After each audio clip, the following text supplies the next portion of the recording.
కాబట్టి ఇవన్నీ పెట్టుకున్నారు. మా వాళ్ళందరికీ 10 సంవత్సరాల క్రితం హైవేకి పొలాలు పోవడంతో గవర్నమెంట్ దగ్గర నుంచి కొద్దిగా డబ్బులు వచ్చినాయి సార్. ఆ డబ్బుల్ని వీళ్ళు ఎక్కువ రూపాయి, 1.5 రూపాయలు అట్లా వడ్డీ ఇస్తామని వాళ్ళు ఆశ పెడితే వీళ్ళ దగ్గర ఉన్నాయని తెలుసుకొని వీళ్ళందరూ పోయి సరే మనకి వడ్డీ వస్తుంది కదా తెచ్చుకుందాము, వడ్డీతో పాటుగా వడ్డీ అట్లా ఇచ్చేలేదమ్మా, చిట్లు వేసుకోవాలి దానికి, అట్లే ఆ వడ్డీ డబ్బులకి చిట్లు వేస్తామని చెప్పి అసలు అట్లే పెట్టుకొని వారి వడ్డీ అది మళ్ళీ చిట్లు ఇవి మొత్తం కలిపి ఇప్పుడు అక్కడ మాకు పిటిషన్ దాఖలా చేసినంత వరకు కూడాను 13,14 లక్షలు మెన్షన్ చేసి ఫరారు అయిపోయింది సార్. యాక్చువల్గా డబ్బులు ఇచ్చిందే వాళ్ళు కొంతమందినే మెన్షన్ చేసినారు అనమాట. చిట్టుది ఏమాత్రం మెన్షన్ చేసింది చిట్టు డబ్బులు ఓన్లీ అసలు కూడా 10% మాత్రమే మెన్షన్ చేసినారు, రిమైనింగ్ ఏమి మెన్షన్ చేసింది. మళ్ళీ ఈ చిట్టు డబ్బులు ఇవన్నీ కలుపుకుంటా కూడా 50 కోట్ల పైచీలకు మాటే వస్తుంది. అది 18వ తేదీ కోర్టులో పిటిషన్ దాఖలా చేసినారు, ఐపీఐ నెంబర్ వచ్చిందని మాకు బయట ఒక నోటీసులు పేపర్ క్లిప్పింగ్ ఇవన్నీ వచ్చినాయి సార్. మీకు ఈ కాన్సర్న్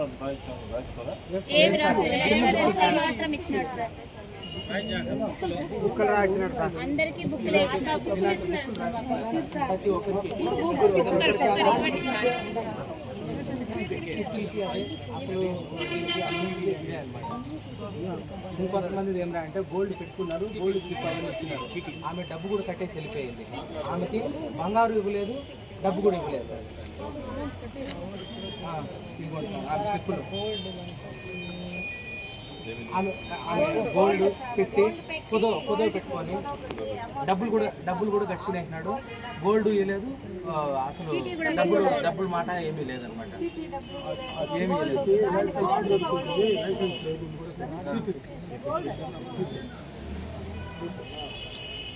ఇంకా అప్పటి నుంచి ఇంకా మా వాళ్ళందరూ ఇంకా దీనిపైన అందరూ సమిష్టిగా కృషి చేయాలని చెప్పి ఒక్కొక్కరిని వాళ్ళకి తెలిసిన దారిలో ప్రయత్నిస్తాను సార్. దీంట్లో మొన్న వచ్చి ఎమ్మెల్యే గారిని కలవడం జరిగింది. సార్ వచ్చి డిఎస్పీ గారిని మళ్ళీ మిమ్మల్ని కలవమన్నారనమాట. ఈరోజు డిఎస్పీ సార్కి ఒక అప్లికేషన్ సార్తో మాట్లాడినాము, ఇంకా మీతో మాట్లాడినాము.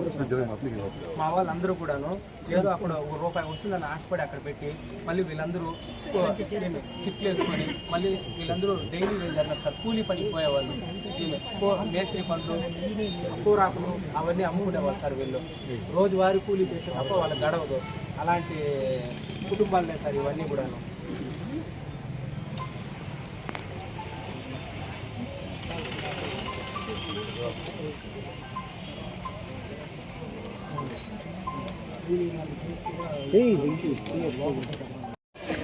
అమ్రీన్, నేను రావన్న వాళ్ళ ఇంటి ఎదురుగానే ఉంటాము. మా నాన్న చనిపోయి దగ్గర 17 సంవత్సరాలు అవుతుంది. 2014 నుంచి మేము వాళ్ళ దగ్గర చిన్న జాబ్స్, టీచర్ జాబ్ చేస్తూ ఉన్నాము. ఆ చిన్న జాబ్స్ చేసుకొని వాళ్ళ దగ్గర 3 లక్షల చీటీలు 3 వేసినాము. 3 లక్షల చీటీలు 3 వేసి వాళ్ళ దగ్గర అట్లనే సేవింగ్స్ చేసుకుంటూ వస్తా ఉన్నాం. పెళ్ళిళ్ళకు అనేసి, చదువులకు అనేసి, ఇల్లు కట్టుకుందామనేసి. చంద్రకళ ఆంటీ మాకొచ్చి మీ కష్టం మాకు తెలుసమ్మా, మీ కష్టాన్ని మేము తినము, మీ అమౌంట్ మీకు ఇచ్చేస్తాము. ఈ నెల అంటే ఫిబ్రవరి 15వ తేదీన మాకు బల్క్ అమౌంట్ వస్తుంది, ఆ అమౌంట్ రాగానే మీకు ఇచ్చేస్తాము, ఆడబిడ్డల సొత్తు మేము తినము అని చెప్పి కన్నీళ్ళు పెట్టుకొని మేము నమ్మినాము. ఇన్ని సంవత్సరాల నుంచి మేము ఉన్నాం కదా, మమ్మల్ని వీళ్ళు మోసం చేయరు, మా గురించి వీళ్ళకి బాగా తెలుసు అనేసి మేము నమ్మి వేరే వాళ్ళు చెప్తా ఉంటే కూడా మేము ఆ మాటలు కూడా నమ్మలేదు. మేము నమ్మకుండా వాళ్ళ మీద అంత హోప్ పెట్టుకుంటే వాళ్ళు మమ్మల్ని మోసం చేస్తున్నారు.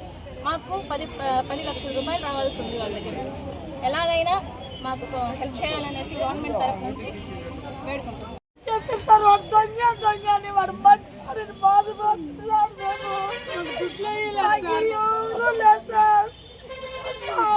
మాట చెప్పినాడు సార్, వాడు చాలా బాధలు తెచ్చిపోయినాడు.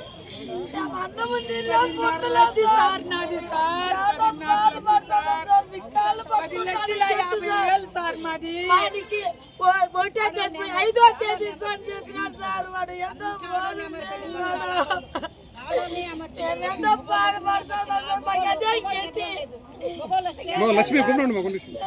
ఎవరు లేదు సార్. మాకు అదుటికి తప్పించి 3 నెలలుంటి కరెంటు బిల్లు కట్టే కూరలు అన్నందులో ఏమీ లేదు సార్. దాన్ని తెచ్చుకొని తినుకుంటా ఉంటుంది. చెట్టు మేము ఏమీ చేయం సార్. మాకంతా పోయి అయిపోయి చచ్చిపోతానమ్మా. ఇదొక వీడుతుంటే చాలా గురిపోసి కుడతాం అనుకుంటాను సార్. నేను మాత్రమా ఇంకా 2 నెలలు చూసి దేవతని చింతమానికి ఉరిపోసుకుంటాను సార్. నాకు గుండె కొట్టుకుంటాను సార్. నా దుడ్డు కాదు సార్. నాకు 2 ఆడపిల్లలు ఆడుతాను సార్. నాకు ఫోన్ చేసి అమ్మ వచ్చినట్టు ఎట్లా సార్ వస్తుంది? ఇప్పుడు వాడికి ఎత్తుకొని ఇసు కానీ మొగులతో పోరు. ఆయన వద్దే ఆ ముట్ట కాగితాలకి ఆ బుక్కి ఏం వస్తుంది అని చెప్పినాడు. నేనే ఎనలేదు సార్. దేవుడు సాధ్యంగా చాలా మోసపోయినాను సార్. నాకేం ఉన్నా నేను రెయ్యి పొగులు ఏడుస్తానే ఉన్నా సార్. దేవుడు సాక్షిగా ఆ 7 కొండల సాక్షిగా వాడు పోడుస్తాడో ఉంటాడో తెలదు. ఆ దేవుడికి ఏం ఒప్పిస్తాను. నేను మాత్రం అన్నమే తిన్నా సార్. నువ్వేమన్నాను ఆడబిడ్డలకే మళ్ళీ మా భూమి వేరే వాడు కొట్టేసినాడు. వాడు 15 లక్షలు ఇచ్చినాడు సార్. అంతా ఎత్తుకో 1 నోట్లు వేసినాడు సార్.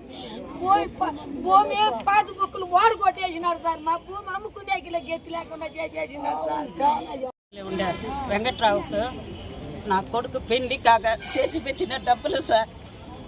మళ్ళీ నాకు మనవునికి ముందే ఎవరికనేసి పోయి అడిగితా 15వ తేదీకి ఇస్తానమ్మన్నారు. 15వ తేదీకి పోతే ఆసుపత్రిలో ఉన్నానని చెప్తారు.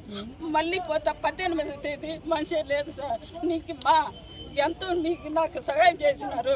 మిమ్మల్ని నేను వదలను, నేను ఇస్తాను నేను హామీ ఇచ్చినారు సార్. 2 మొగుడు పిల్లము అంతే సార్. మళ్ళీ మంచి ఉరివి లేకుండా ఖాళీ చేసుకొని కూర్చున్నారు సార్. నా పేరు పార్వతి సార్. అదే ఇచ్చినాము మాకు ఇవ్వకుండా మోసం చేసినారు సార్. ఎంత ఇచ్చామ్మా నువ్వు? 20 లక్షలు. ఎవరికి ఇచ్చినావు? ఆ సార్కే. యా సారు? వెంకట్రావు సార్ యాడుంటాడు ఆయన? ఉంది అయ్యో. ఒక దుడ్లు కూడా ఇవ్వలేదు సార్. మాకు ఏమి అట్లా పూడ్చి సార్. నేను ఎట్లా సార్ బతికేది? నేను ఎట్లా సార్? మీరు చెప్పండి, న్యాయం చేయండి సార్. మీరే దిక్కు సార్ మాకు సార్.